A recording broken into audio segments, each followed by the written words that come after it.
Hey guys, we are here. It is another week of distance learning. Today is Monday. If you're watching this video, that means A, you are coming back to review after class, which is great, or B, you did not make it to class. Which is okay. But like I said, if you are someone who hasn't been making it to class, talk to me if you need help with that. Um, we have class for math every Monday, Wednesday, and Friday. Mondays and Wednesdays is at 10 o'clock, and then Fridays are at 10:30. So please let me know if you need help with that. We have about 8 or 9 friends so far that come every time. My goal is to get more by, as the weeks go along here. So here we go. Area and perimeter. Okay, that's what we're going to be learning this week. Today, we're just going to go over some vocabulary, okay, like a nice short introduction.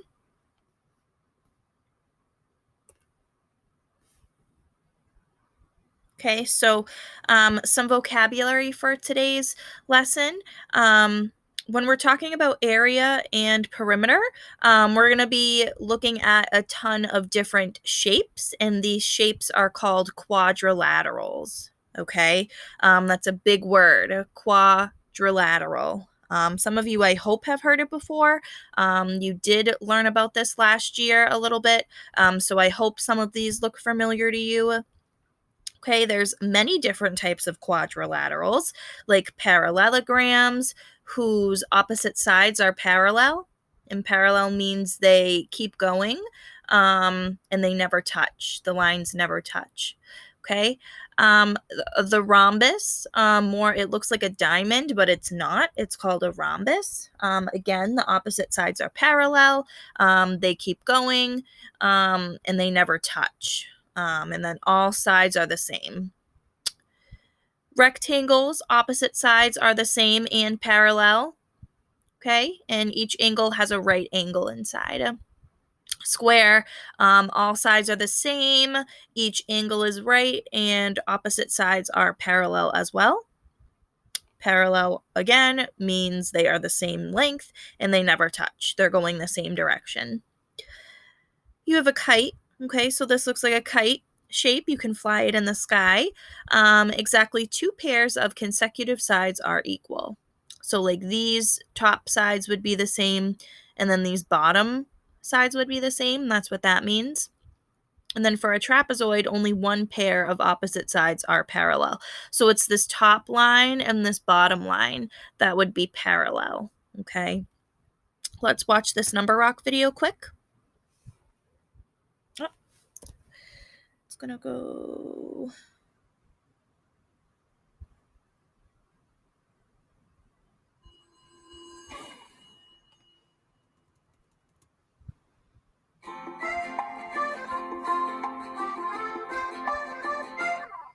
Parallelograms have 2 sets of parallel lines.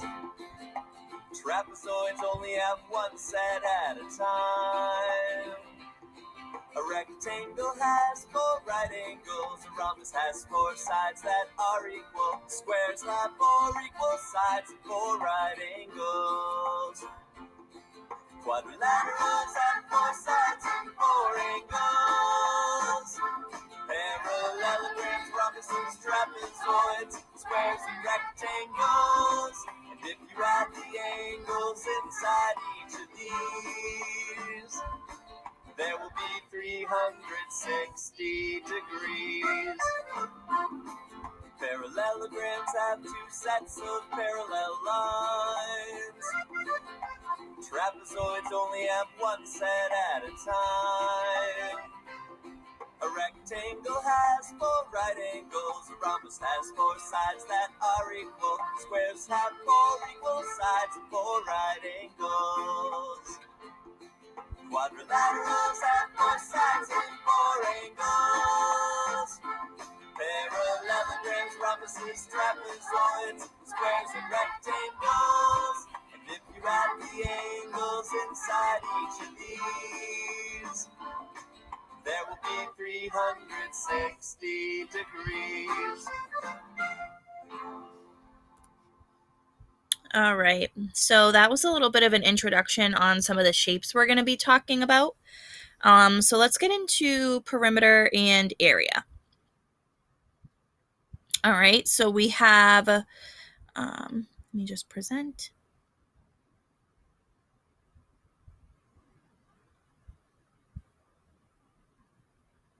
So we have some vocabulary.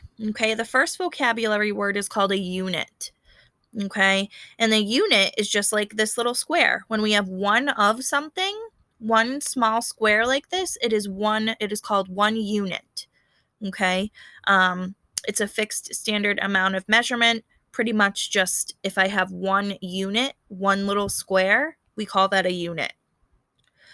Um, a square unit would be a unit of measurement. So this would be, if we had a little square, it would be called a square unit. Okay, when we see something like this. A formula is an equation that uses symbols to relate to two or more quantities. So we'll be seeing some of that when we're talking about area and perimeter. We're going to be looking at some formulas for perimeter and area.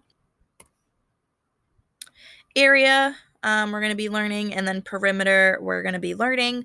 And here's a video that talks about how to find both.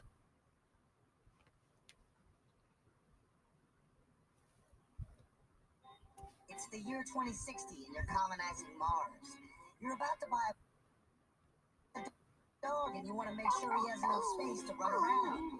You also want to build a fence so he can't escape. So first you want to know how big the backyard is, and then you want to know how far it is around. To figure this out, you have to find The area, that's the space inside. For a rectangle, its length and width are multiplied. And perimeter, the distance around the shape. Just add the sides together and then you'll be great with the area. That's the space inside. For a rectangle, its length and width are multiplied. And perimeter, the distance around the shape. Just add the sides together and then you'll be great. Yeah. Here I am on Mars, trying to find out the size of my backyard.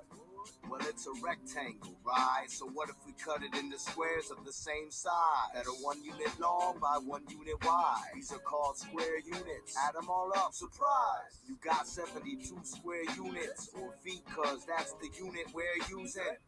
But who has time to count squares? Length times width is the quickest way to get there. Yeah, that's how you find the area. A nice little formula that'll take care of you. And I need to hurry cause my dog is starving. Let's find the area so I can feed Marvin. My yard is 9 feet long by 8 feet wide. I get the area when I multiply each side. 9 times 8 is 72. But here's another way for you to think it through. Basically, you take the rows and figure how many square units fit inside of those. Yo, my backyard is wide, 8 feet. So that's 8 rows with 9 square units in each. So multiply the 8 rows by the 9 square units, you get 72. Yup, you knew it. The area, that's the space inside. For a rectangle, its length and width are multiplied. And perimeter, the distance around the shape. Just add the sides together and then you'll be great with the area. That's the space inside. For a rectangle, its length and width are multiplied. And perimeter, the distance around the shape. Just add the sides together and then you'll be great. Now I've got my area for my yard on Mars, and there's plenty of room for Marvin to live large. But now I need a fence, cause I heard the animals on Mars could be intense.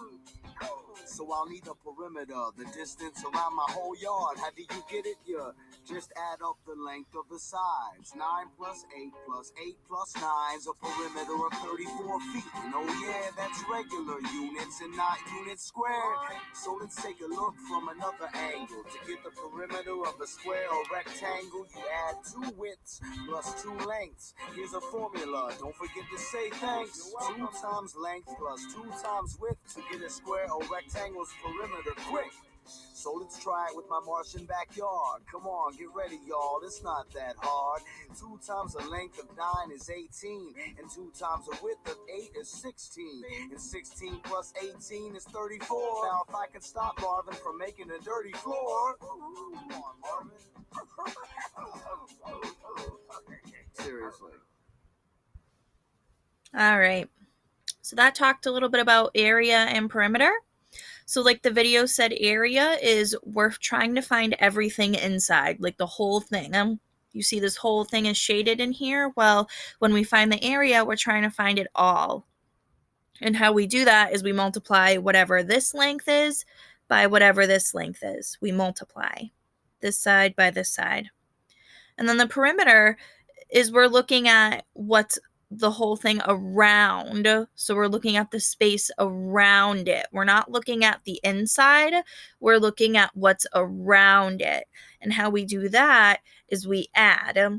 We take this length, this length, this length, and this length, and we add all of the numbers up. Okay? So that's how we do that. And this is your assignment today. Okay, this is what you're going to be doing. And if you need help, Miss LaPlante posted a little video here. Let's watch it. Hi, fourth graders. For this activity, what you're going to be doing is dragging and dropping the vocabulary words to complete the diagram. Okay, so all these white spots right here, okay, those need to have a vocabulary word dropped in there. Okay, so you can use the slides from before to help you figure out what goes where. Okay, here's an example though. This might not necessarily be the correct answer, but I drag the square to where I think it goes, and I let go of it. Okay?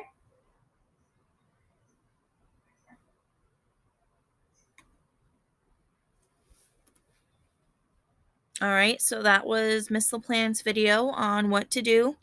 So again, what you're going to be doing today is you're going to be, you see these white squares here. Okay, there's one right here, one right here, one right here, and one right here. So again, going back to your vocabulary, okay, go back to the vocabulary slides. All right, you have vocabulary slide, you have another vocabulary slide that shows you what each one is. So like for this one here, this little blue square, what did we say that was? We said that was something. So is it either an area? Is it a unit? Is it a perimeter? Or is it a unit, a square unit? Okay, so say if you think this was perimeter, which it's not, you're going to drag perimeter to that square.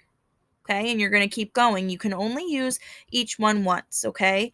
And then this one, so on the inside, remember I talked about whatever's on the inside, you are trying to find the what, okay?